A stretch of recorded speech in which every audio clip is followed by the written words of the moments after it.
This an all-out blitz. Real hard hits, them other podcast trash, we gon' make them all quit. We cover all the topics with intelligence and logic.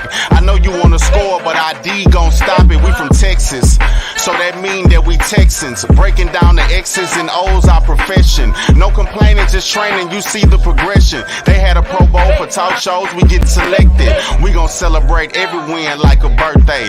Ray J with the news, first with all the updates. Spin move on the competition, yeah, we juking them. You not really in touch if you not tuning in. This is Crenshaw, Briggs, and VT. We want the touchdown, we not trying to go for 3. And it's best if you get up out the street, cause them bulls out the pen and they bout to stampede.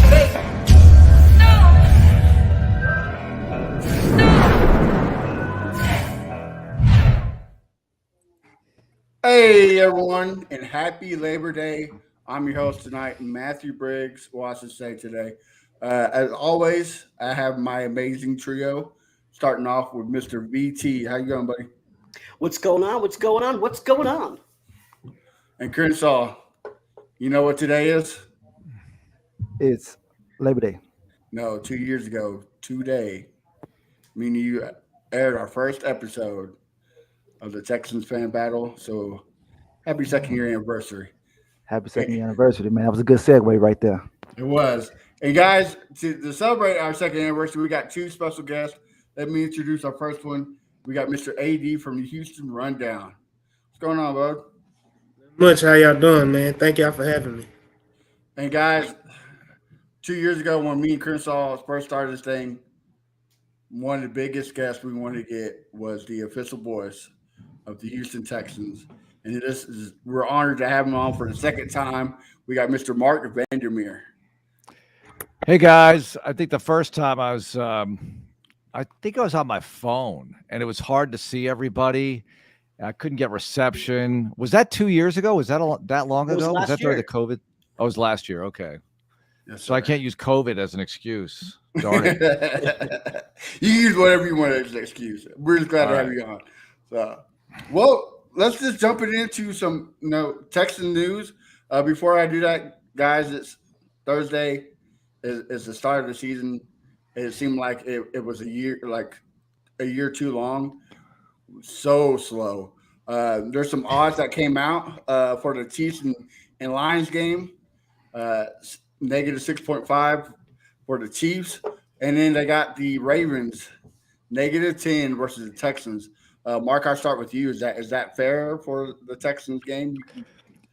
Look, lines are always about what people will take, right? What the consumer behavior will be on the line. Because, for instance, with the Lions and the Chiefs, let's say you think the Chiefs are going to win by 14, but is everybody going to think that, right? The Ravens and the Texans, if you put it at Ravens 14, then everyone's going to say, well, the Texans might get the upset. If you put it at Ravens 7, then it's like, well, I don't like that. So they put it where I think they put it right on the line of where, the people, the over under on the margin, that's the popular opinion, more than, being able to predict what's actually going to happen here. Because I don't think people really know what to expect with the Houston Texans in 2023, especially early. We haven't seen them really play yet as a unit for 60 minutes. The Ravens, even though they have the new offensive coordinator, they're far more, I hate to use the word predictable because it sounds like that means they're easy to deal with. They're not. But you know what Lamar Jackson does. You know what OBJ could possibly bring. You know what Mark Andrews can do. You know how the Ravens can handle their business. And defensively, they have a dynamite ethic on that side of the ball. With the Texans, you know what DeMeco wants to do, but you don't really know what the offense is really going to look like with Stroud and the weapons they'll have. You don't really know what the defense is going to do with DeMeco. I mean, you can look at San Francisco and think about the personnel. So there's a lot more unpredictability on the Texans side of things. So I think the line, it is wherever the popular opinion is going to be, and that's it. All right. BT, same thing? I mean, I think that part of the reason why it's negative 10 isn't just because we're so unknown, right, with DeMeco and Bobby and everyone else, but also there's a fair amount of injuries, which I will obviously get to in a moment. But, we're pretty banged up right now. So I saw that the odds did fluctuate. We were actually less than 10 a few days ago. I think we were at 9. But it bumped back up because of injuries. And, with the O-line right now with Titus Howard, potentially being out. He's wearing a club on his hand. With Scruggs out, with Kenyon Green out for the season, with the makeshift O-line, and not to mention the other injuries, but just on the O-line, I do think it makes sense because we are a new team and we're banged up. All right. AD, what about you? What do you think? Yeah, I think it has a mixture too of, we've added so many players this offseason, new players to the team. And, it's the unknown. Like Mark said, it's just they don't know how we're going to gel, how we're going to compete, or how we're going to, show up on Sunday. As a team, they can go from a few preseason games, but even the preseason games, we weren't complete as a whole going into week one as we were. So just trying to see, it's always a gamble, and it's always the Vegas trying to make money. So Vegas is going to always side with them where the money is. So they're always going to put the odds where the money is. All right. And Crenshaw, I'll finish you off with it. Yeah, that's what it is. It's mostly the unknown. I mean, hell, we don't know nothing about the team right now. And the offensive line injuries is a big factor because we want to run the ball, and they know the Ravens is a great rush defense. So that alone right there is going to push the line even back further and further. I had confidence going into the game, but right now I don't think we're going to win this one, fellas. But we'll talk about that a little later. All right. Well, let's just jump into it then. Texans versus Ravens. Mark, you're going to apply it down there, huh, for the game? What's your preview looking like for the Texans and Ravens? Preview? Look, I think the goals are going to be, let's see if you can execute without making the big mistakes on offense. I mean, I think when you're dealing with rookie quarterback and however they organize things at center, because center is it's been decimated. You had Scotty go down, then you had Juice go down. Patterson played a bunch against the Saints. That's good. You have other options at center possibly, but I'm not sure how they're going to handle it. I think it's going to be Patterson, but that's just an opinion. I don't know anything because I just saw individual practice. I didn't see how they lined up, but it makes the most sense probably because he's got at least experience with this unit. But, you could go to Kendrick Green, who played center a couple of years ago for the Steelers and go that way. But anyway, the point is this, being able to execute the operation cleanly with Stroud and protect him just enough so he can make some plays. And you do that through running the football. You have to be able to run the ball like you guys are saying. And just enough to keep the Ravens linebackers, a little bit honest here. Maybe find Dalton Schultz for some plays and Tank and Nico, however you can put it together with CJ. And then on the other side, man, is that tough to deal with Lamar Jackson. I read somewhere he's got a giant chip on his shoulder after signing a $260 million contract. I thought, give me that kind of chip. But, so if that's a chip, and I get it because it took so long and everything like that, he represented himself. But the point is this, he's back, and they were pretty good without him. They made the playoffs without him. Huntley brought him down the stretch, and even though they didn't excel, they still made the postseason without Lamar and playing in some key games. He's back now. And like I said, the defensive ethic, I think in 24 years, they finished out of the top 10 just 7 times. And they have a lot of top 5, top 3 finishes in there on defense. So I don't know what this group is going to do, but they're going to be pretty good. And that's a tough place to play. They've never won up there. It's 12 matchups with the Ravens, only 2 wins. Both of them were here. So buckle up. Here we go. Well, I'll kick it off to Crenshaw because Crenshaw's been saying that the whole time that Baltimore is a tough place to play. So, Crenshaw, what's your preview looking like? Well, the preview looking like we want to run, like I said previously, but they got a good rush defense. So we got to take some shots early since they secondary is all banged up, and we just can't be scared, man. I mean, this is CJ's first game out there. If he messes up, he messes up. Just take shots, man. It's like keep them, make us unpredictable. And I don't want us to be predictable. I don't want us to okay, we know what they're going to do. Stack the box like they did last year on us. But I still don't see us winning this game. If we win this game, I'm buying everybody on this podcast, including you, Mark, a steak.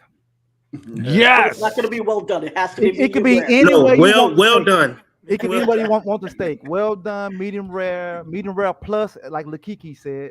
So any way you want it, if we win this game on Sunday. So that's my take on it right there. All right. Well, BT, Mark said Lamar Jackson playing with the chip on his shoulder. Well, he hasn't played in like 280 days. So, what's your preview looking like? Well, I think that's actually right. That's on the money there. He could have a lot of rust in him. He's one of the 8 quarterbacks that didn't play in preseason. There's a new offensive coordinator. He is planning to throw the ball a lot more, and I think the chip on Lamar's shoulder is that everyone calls him a running back and not a quarterback, and he's like, I can throw too. And I think a lot of people just forget that he had the most passing touchdowns in 2019. They have selective memory. I do think the Lamar hate gets a little weird. I mean, he is a great quarterback, but I will say that he has had issues with inaccuracy. Now, we know also that Mark Andrews is a little banged up too. We don't know exactly why. People are speculating that it could be because he has diabetes and he hasn't been practicing, and because it doesn't look like he has an actual injury, like he's not on crutches or anything like that. He doesn't have a cast on. So they don't. So Harbaugh is saying that he's going to play week 1, but that is something to keep out for. So he's got new offensive weapons. He's got Zay Flowers. He's got OBJ, but OBJ hasn't played in a very long time either. And Zay Flowers is a rookie. So you've got a lot of new stuff, new offensive coordinator, new weapons. New system, all this stuff. So if there's a chance that we could take them on, it would be week 1.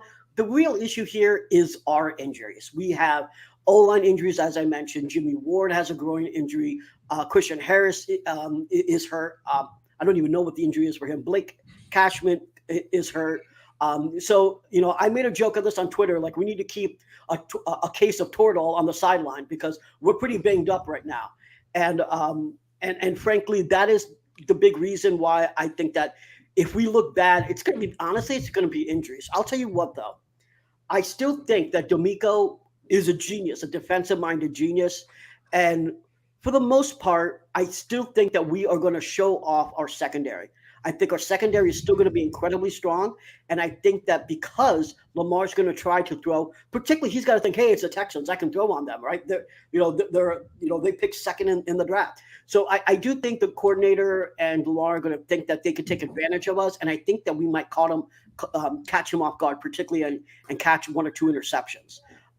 Overall, right now, I mean, again, I'm not saying my actual prediction because I want to still say that for just a little later, but it doesn't look necessarily as good as it did last week. All right. And I'll finish with you, AD. What do you think? I think this is the time that the Texans come up and shock the world. I think the Texans is so many factors that I put in to this that the Ravens don't know what we're going to do. They don't know what we're coming with. They don't, they can predict, they can try to piece things together, but they don't have any clue of what we're going to bring to the table and the type of team that DeMeco Ryans is going to bring on Sunday. And like you said, V, they have so many questions. And correct me if I'm wrong, I don't think Lamar Jackson even played in the preseason, if I'm not mistaken. Nope, he did not. And just the fact that he's been, like you said, Matt, 280 days since he's actually played in an actual NFL game, whether it be preseason or regular season, is going to be a lot of adjustment. It's going to be a lot of adjustment. The fact that he didn't actually have actual game reps with the OBJs and the Tank Dells of the world. The fact that he doesn't have game action with Todd Monken, the new OC. Trying just, practice gets you so far, but live game action is valuable. And the fact that they haven't had that, I just feel like this is the Texans' prime opportunity to take this game and shock the world and be on top like we should be. Yeah, I agree with you. VT talks about injuries, which we are banged up, but the Ravens secondary is quite beat up as well. Yes. And I think we can export that, especially with Dalton Schultz, like Mark said, start the run game and then surprise him a little bit with Dalton Schultz. I'm agree with you, AD. If to do time to do it, to surprise the world is week 1. It happens all the time. So why not start with the Texans? Do I see it happen? No, but would I like to happen? Yes. So we'll see. I would have felt better if we was at home on shocking the world than on the road. And are we going to have time to throw the ball down the field to exploit that secondary? So that's my issue right there.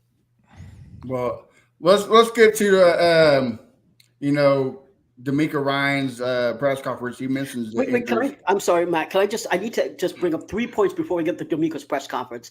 And that's, all right.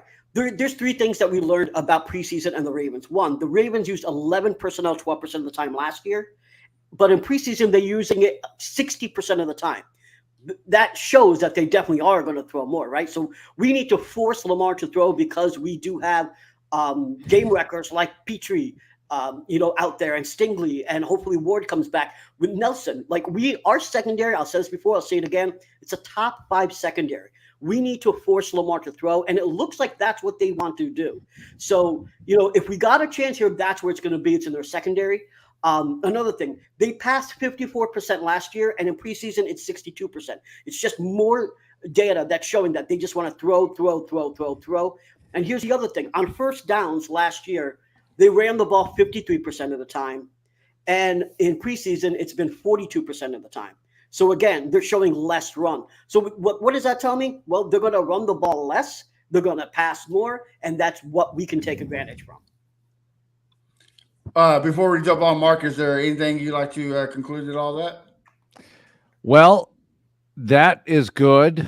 That's good data right there. But you know what's going to happen? Lamar gets in trouble. Whoop, he's gone, right? He takes off with the ball, and he's capable of taking it to the house from anywhere, or at least doing some serious damage. I was looking back at the 2019 game. That's a pretty good Texans team going up there in 2019, 2 weeks after the London trip.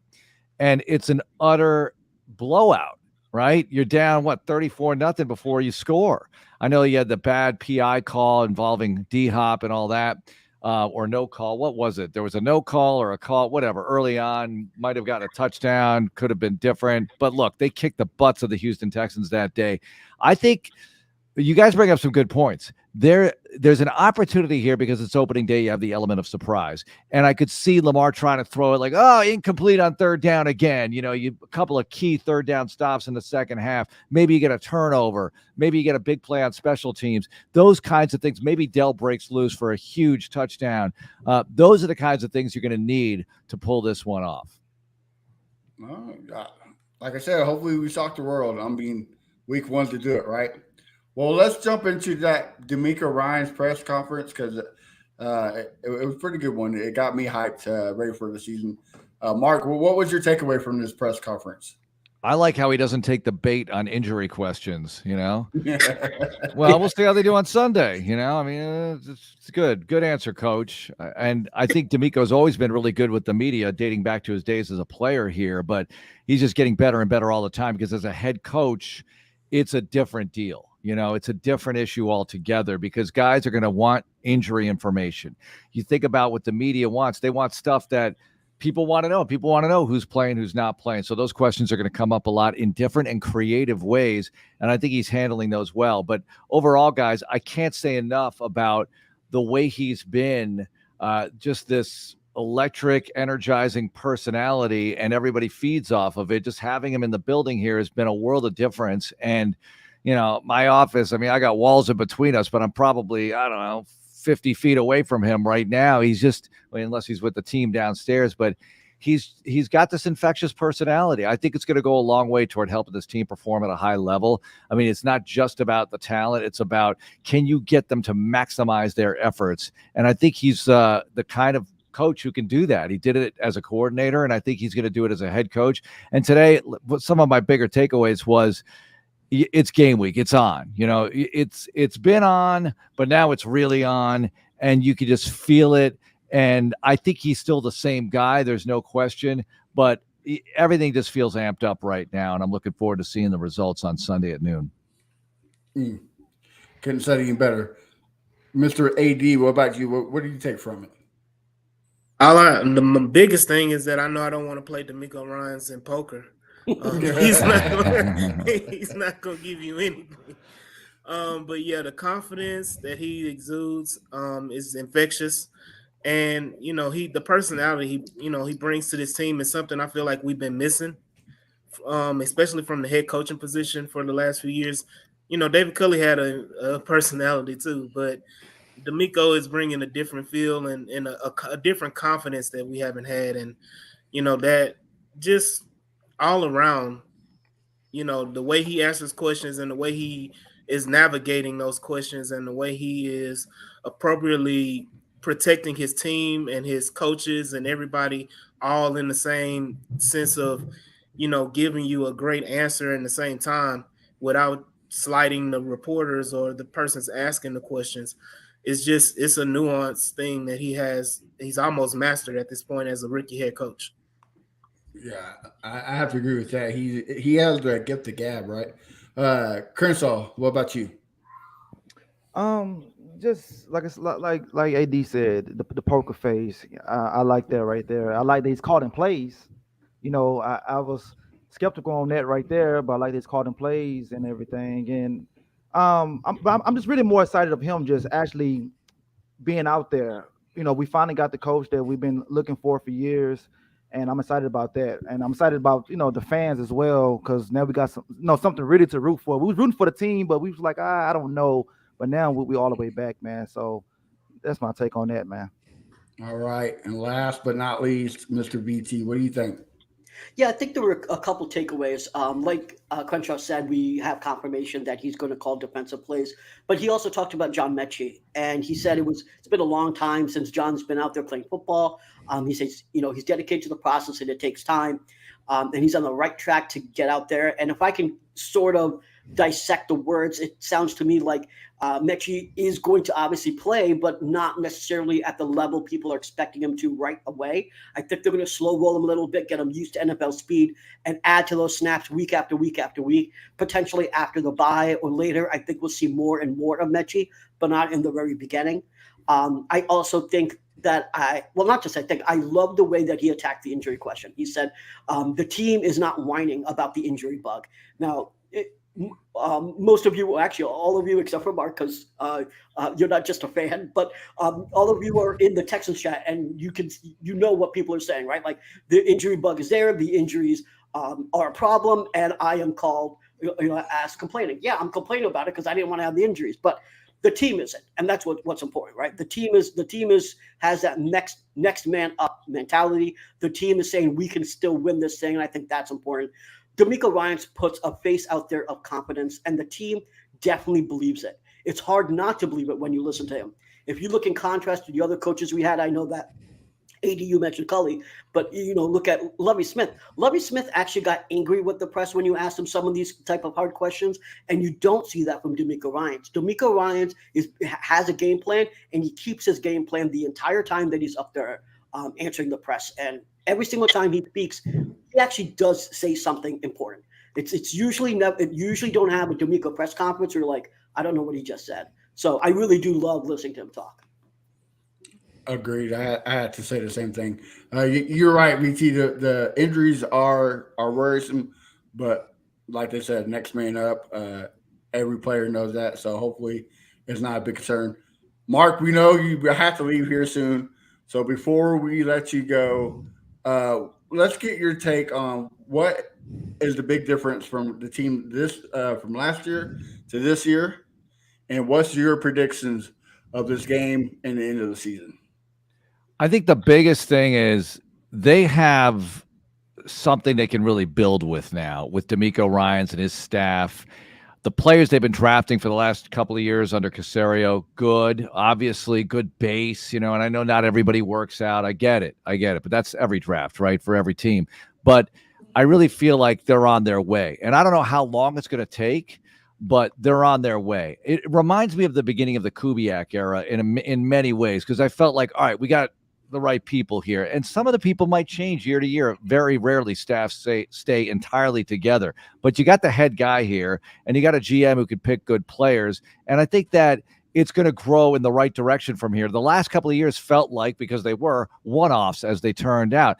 Cully, great man. Lovey's a coach who's won a ton of games in this league. We get it. But this start is a guy in a position where he can build in the city, in the community, grow it all the way up, take as long as you need. Now, look, we all want it to happen tomorrow, but I think, we're going to see the progress and the process and all of it unfold together. And I'll be shocked if they're not a lot better than they were last year. I thought they'd be better than they were the year before last year, but clearly they had trouble finishing games and, getting over the hump in the fourth quarter. Those are the things I want to see. Let's see, I expect the record to be better, but at the very least, I want to see some of those games where you're right in it in the fourth quarter. You make the big plays. You make the big stops. You get the big first downs and the big maybe game-winning field goals or the go-ahead touchdown and hang on to that lead. Right. Those kinds of things instead of what happened in Chicago and Denver and Kansas City, even in Dallas, and some of those games where I just named 4 right there that were coulda, woulda, shoulda wins, and you didn't get them. I want to see those moments, them close out in those moments, and I think they have the right people here to do it. The talent is better. The coaching staff is together. There's a togetherness, and I can tell you this, in this building, it's never been this together between ownership and football ops and business ops and everybody working in concert. It's thanks to the McNairs and everything they're putting together here. So we're all going in the right direction now. It's a matter of how long it's going to take to get to the promised land. But as I said, we'll all be here watching it together. I love it. And on Sunday, what's your prediction? Okay. I don't predict scores, right, but I'm going to say this. They're going to be in this thing in the second half. That's what I want to see because, and I want to see them make those plays. I want to see them make some of those plays. Now, look, Lamar Jackson, he could come out of the phone booth as Superman, having not played for 280 whatever days it's been. But I want to see them in the second half and making this a hotly contested affair and just win or lose, put the world on notice that the Texans are better in 2023 and then come back and beat the Colts because I hate them like poison. And that is huge. It's a monumental game, the home opener in the division. So win or lose against the Ravens. I mean, that Colts game is colossal. Anyway, that's how I feel about everything. Well, we love it, Mark. Thanks again for coming on. We know you have to get going. So we want to say thank you. And why don't you tell everybody where you can find you on social media and what you got cooking? At Texans Voice on Twitter, but follow us on the Texans app, and we got all the shows. And starting tomorrow, we've got ND Kalu hosted a player show at 6 on Texans Radio, Sports Radio 610. ND's going to be a bigger part of what we're doing here every week, so you're going to be hearing him a lot. We're going to have more reporters on, and love to come on again at some point with you guys. And we've got other people who would love to come on as well. So you guys do a great job, and I'm really appreciative of you having me on today. Well, we appreciate it. Thank you so much. Thanks, Mark. When you walk by Coach's office, tell him we said hi, all right? I'll certainly do that. I'm going to go over there right now. All right. You have a good day, Mike. All right, take care, guys. Mark. See you. Bye. All right, fellas. Mark is definitely one of the best people in that building, I got to say. Right. I mean, since he's been here since 2002, right? So glad he's the voice. Before we get on to NFL news, let's finish off the conversation. Game predictions. I'll start with you, VT. What's the prediction? What you got? So my prediction is that we'll lose. I don't think that we will win this game, but I do think that we will see some really awesome plays from CJ Stroud. He's going to be under pressure. We know that. Their linebackers are insane. I'm expecting them to blitz. I'm expecting them to blitz right in the interior. They know that's the weakest part.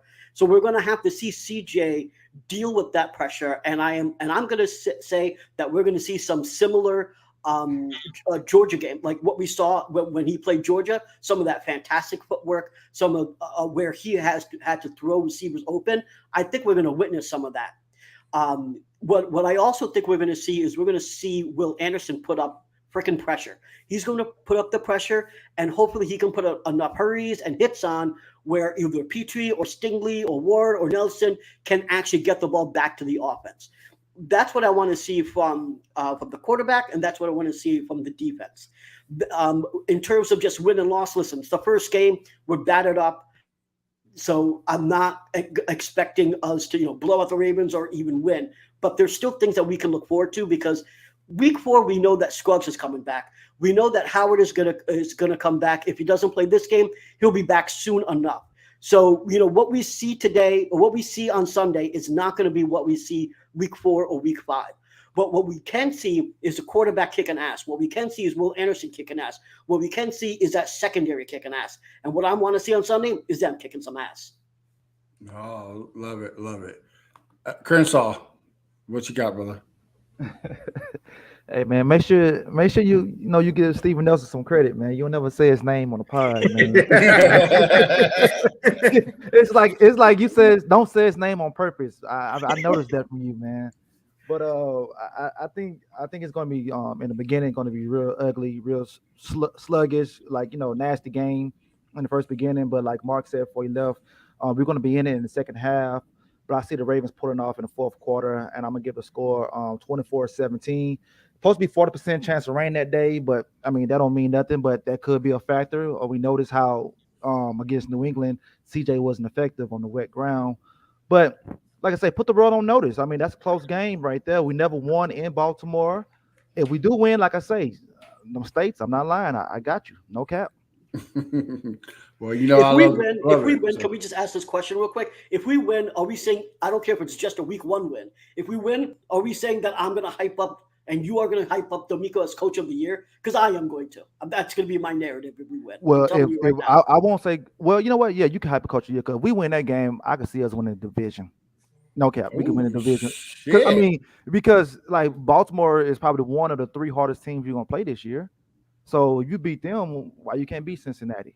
Why you can't beat the Jets? So, hey.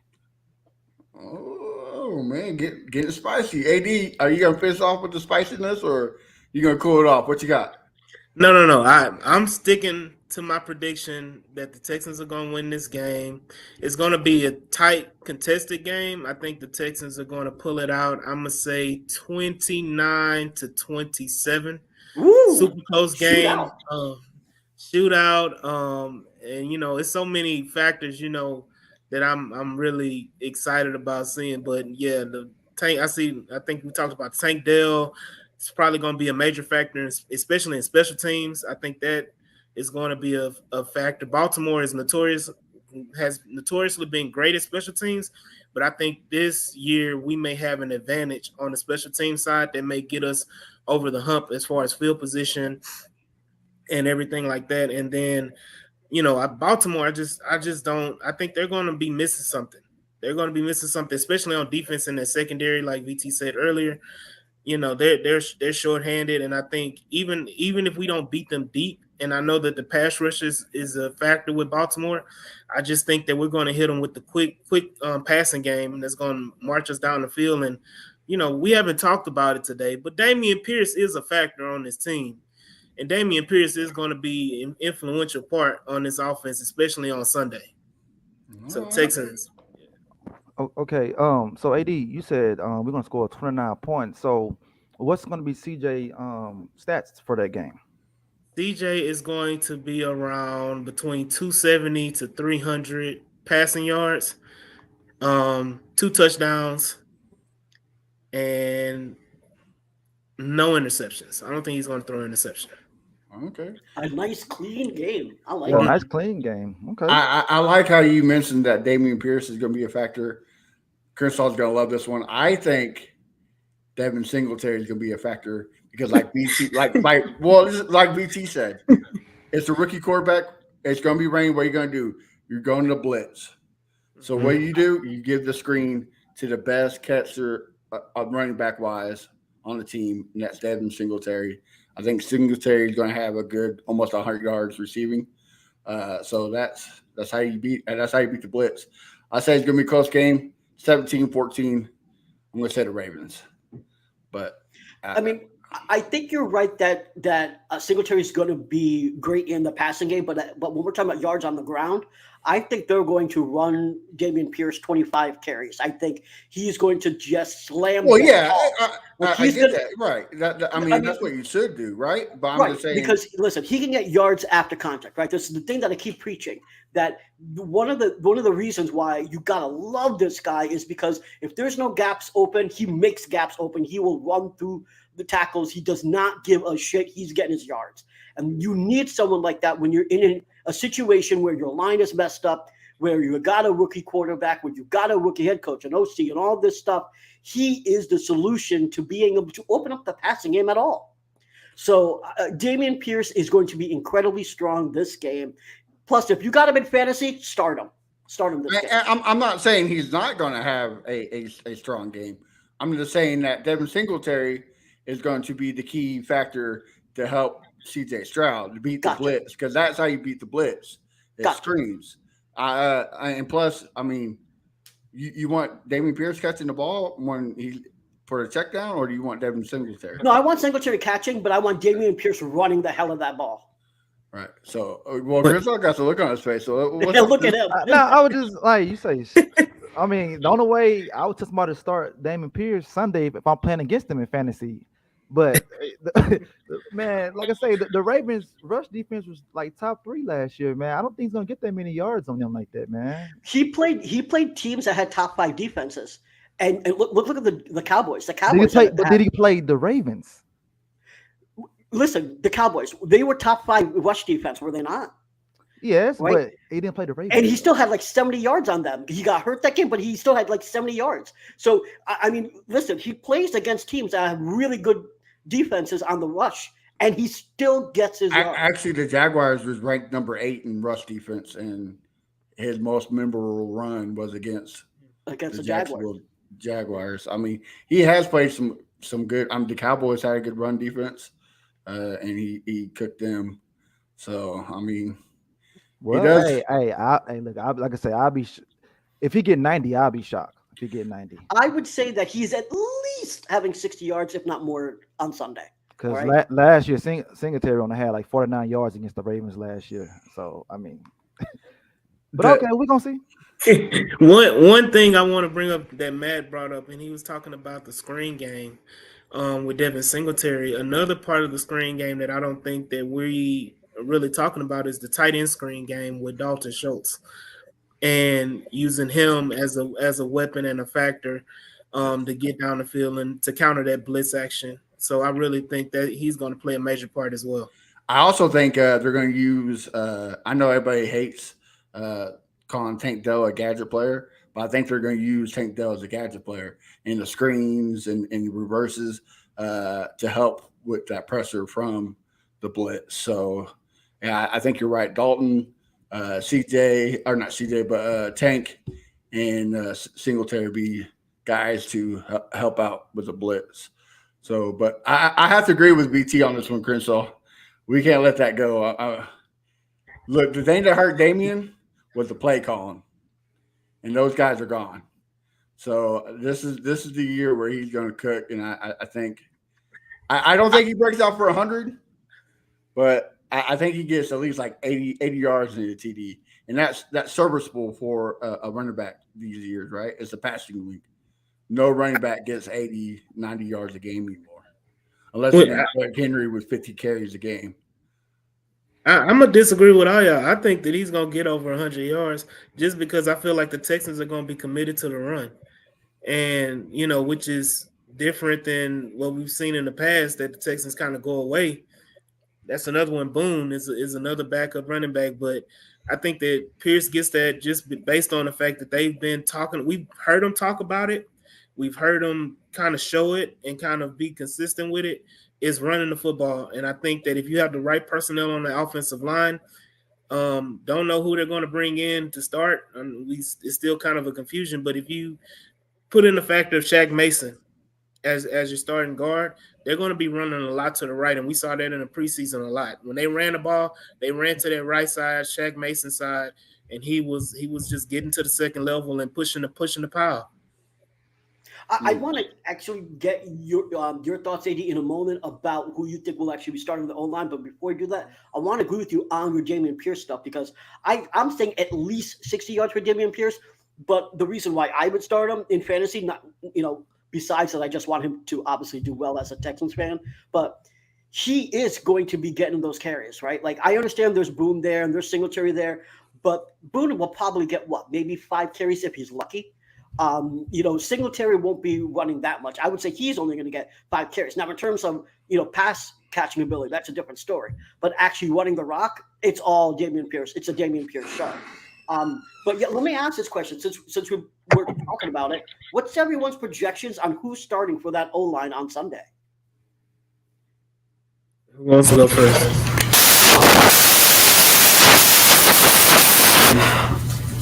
Oh yeah, okay. For me, I think I'm gonna start left to right. I think that Tunsil at left tackle. Of course, I think that we would start um, Jones. I think that's his name. Josh The Jones. Josh Jones at left guard. I think Dieter will be the starting center. And then I think of Shaq Mason and then Noah Fant, not Noah Fant, George Fant. George Fant at right tackle. I think that'll be your starting offensive line. I think they bring Dieter up he's on practice squad right now, right? Yeah. I think they bring him up as an elevation and they start him week 1 and they put him next to Josh Jones and, Tunsil and Fant on the outside. So that's a discussion that me and Matt were having last night because I think that they should start Dieter at left guard, but you and him seem to agree that Dieter should be center instead of Patterson. Do you not think that Dieter is a better left guard than he is a center? I think that Dieter is a better center than Patterson is right now based on his experience in the NFL. Okay. Not necessarily the offense because Dieter has a little bit of, familiarity with the offense being, coming from the Dolphins, but, just the fact that Patterson is a rookie, still trying to learn the offense, still trying to learn the game, the speed of the game of the NFL, I would rather put a veteran out first before I subject Patterson, a rookie, to fire against a tough Baltimore defensive line. Okay. Yeah, see, and that's why I was saying last night, VT. Like, it's not that I don't trust Patterson. Either one's fine with me. You put Patterson or put Dieter, it don't matter. But Dieter has more experience in game time to Patterson. And when you're going up against a Baltimore defense, that's what you want is experience.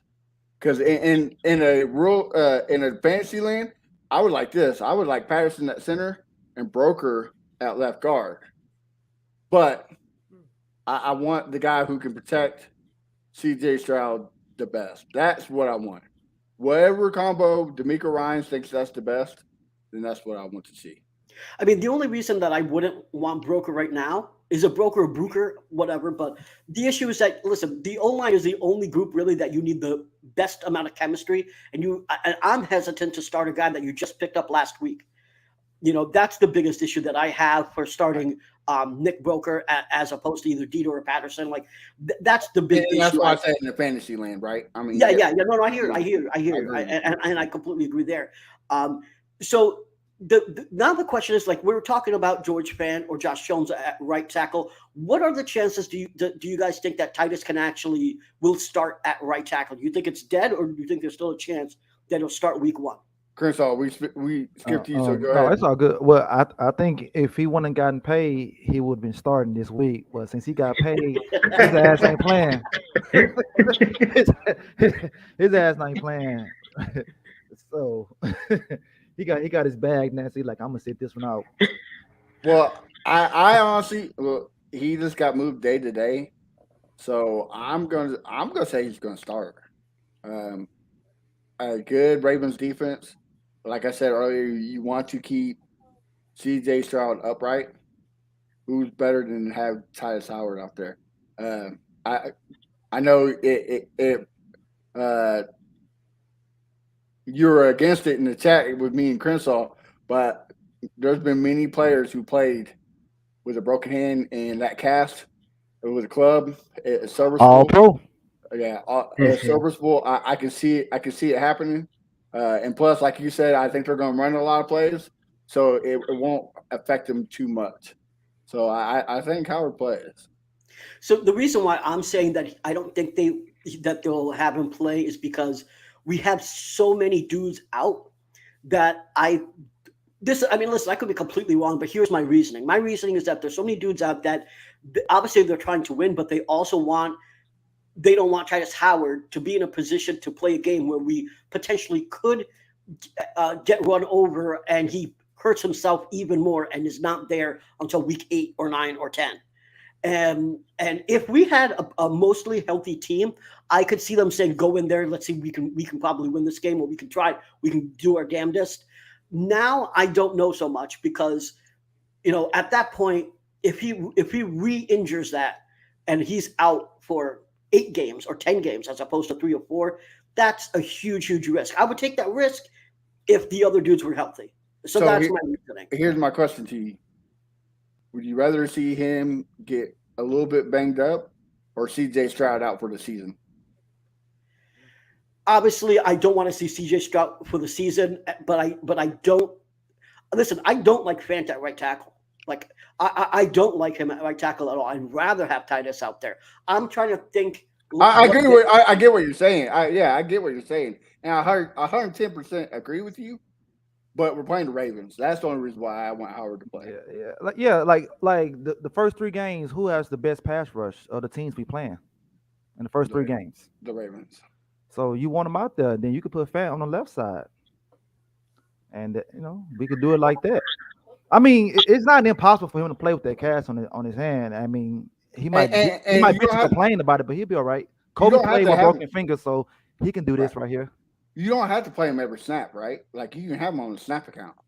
Like have him in every. And I agree with Royal. Royal's been on fire today. Josh Jones, I would love him at tackle over Fant. I wouldn't mind him at guard. Like I liked him at Houston. I think he's a low key good pickup for us. But yeah, I think a snap count with Josh Jones would be great. But even with Fant, a snap count, keep him in there, especially to keep Howard up. AD, I see you. Yeah. Yeah, I wanted to comment, man, because I'm thinking I just took a look at the Ravens' defensive line. Their pass rush comes from 2 places: interior and their linebackers. Their pass rush, they don't have any edges or anybody on the edge that scares you or makes you be like, oh, we gotta have Titus. Yeah, CJ Stroud, you want to protect CJ Stroud at all costs.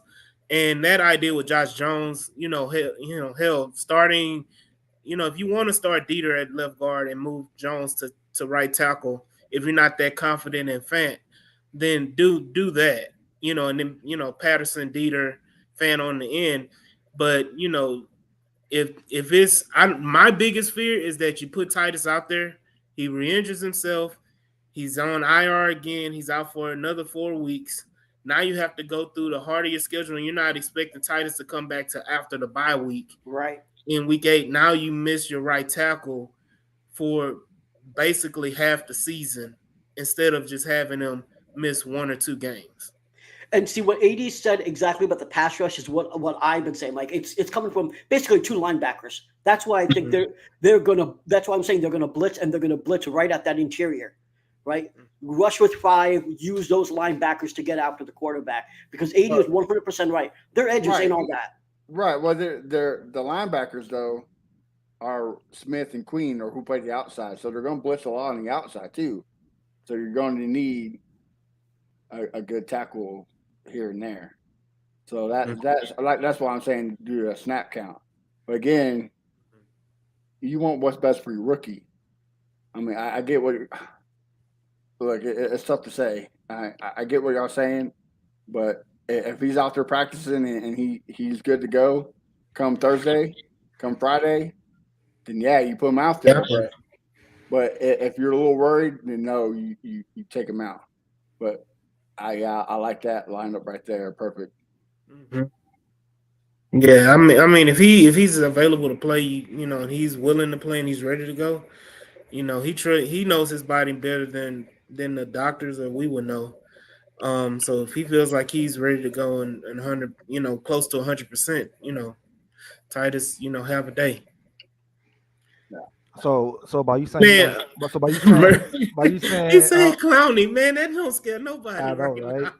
So by you saying he knows his body more than the doctors, so you think that was the issue with Kenyon Green? He knew his body as well, or that's another? He thought. He thought he knew his body, and his body said, "No, brother." I think that was more a miscommunication on the trainers and Nick Casario than it was Kenyon Green saying, "I know my body." Like I think Nick Casario and the trainers dropped the ball tremendously on the Kenyon Green situation. I think he should have got that surgery and then plan ahead for the season back in May instead of, oh, shit, what are we going to do now? It's only a week away from, the start of the season. What are we going to do? So I trust Howard more than I do the Kenyon Green situation, but who knows? Yeah, I mean, I do have to say, like, Kassir really screwed up on the Kenyon Green situation. Like, you had 4 months to solidify that position, and then you wait, till pretty much the last minute when you're scraping the bottom of the barrel trying to grab someone when you already knew 4 months ago that Kenyon Green would likely have surgery and be out for the year. That, to me, was Kassir's biggest mistake this offseason, was him not doing something about that. I'm not going to go through it all again, but just for people to – because a lot of people have been saying, like, why do you feel this way? Do you just hate Caserio? And it's not about the hate. It's about the last year when we had an issue with – here's what happened, right? We had Justin Britt, and Justin Britt played horribly in training camp, and we still put him as a starter. And then we used Scott Quesenberry as a backup who ended up being a starter, and then brought Scott Quesenberry back again this year, even though he was the worst lineman in the league. It's just been continuously that that Caserio, in my opinion, has not necessarily been the best when we're talking about constructing an O-line that should be able to give 3 seconds to a quarterback. He hasn't done that yet in 3 years. So that has been my concern with Caserio and the O-line. I would say about this real quick. Let's be real. Kenyon Green is the biggest bust. The guy he will make the team next year because you just don't cut a first-round pick because of dead cap. And the only reason why we say he's a bust is because not of his playing style, is because of his variability. Your best ability is variability. You can't stay on the field. You can't get better. Therefore, you're not going to be good. So that's why he right now, he's a bust. So, yeah, I agree. Well, I don't know if you want to – otherwise. Right. Mm-hmm. What were you saying, BT? Oh, I was going to say, so, I mean, I'm pretty decent on this part. I don't know if you guys want to wrap it up with NFL news or do you want to keep going on? I was just gonna say let's wrap it and jump on the other stream. Well, I don't like wrapping it up. That's why I got 5 kids. Same. I got 4. So I agree with you too. And on that note, right. And on that note, everybody have a good. Make sure you wrap up. This show is brought to you by Trojan. Right. Damn, Crenshaw got me all flabbergasted. Oh, well, let's end this great show on this note. AD, why don't you tell us where we can find you at and more about the Houston Rundown? Yeah, you can find me at BOOLEY60 on Twitter or X if you wanna call it. You can also follow me at the H-Town Rundown. You know, we come in with you every week, and also the H-Town Rundown is on the new PSF app. We will be live stream media casting on Sunday, the Baltimore Ravens game. Me and Vader, Houston fans know him on the Rockets Twitter. He's going to be my co-host, so we're going to bring the H-Town Rundown to PSF Pro Sports fans. So download the app on Apple Store or whatever they call it. I'm not tech savvy like that, but yeah, on the App Store on Apple, and download the PSF app. All right, Mr. Crenshaw, where can they find you and your 5 kids on Twitter on social media? Yes. You can find all of them at Fifth Ward Crenshaw everywhere. That's why it's called Fifth Ward. Yeah. For 5 kids. And my hood. All right. The crazy thing, BT probably has 20 kids. We just don't know about it yet. BT, tell us where can we find you and your stuff at? Yeah, you can find me on Twitter at Brown Chubby Bear. I'm on Threads as well. You can find me on Spaces, pretty much either in a space, host a space, or co-host a space, probably 3 to 4 times a week. So check me out. Let's talk about some Texans and other NFL stuff. And you can find my articles at fanbattlesports.com. All right, and you can find me at A1 Day 1 Texans. Later tonight, you can also find me on the AFC South Fan Battle podcast, where I'm going to be clowning all those clowns of the AFC South, brought to you by the Fan Battle Sports Network. And, of course, Texans Fan Battle everywhere, all your amazing streaming platforms. So check us out. But also make sure you like, comment, and subscribe on YouTube. Help us keep growing so we can do amazing stuff like have Marc Vandermeer on. Again, guys, have a great, wonderful Labor Day, and we'll see y'all next week. Hopefully we're talking about a Texans win. CJ is a captain. This is Crenshaw, Briggs, and VT. We want the touchdown. We not trying to go for 3. And it's best if you get up out the street.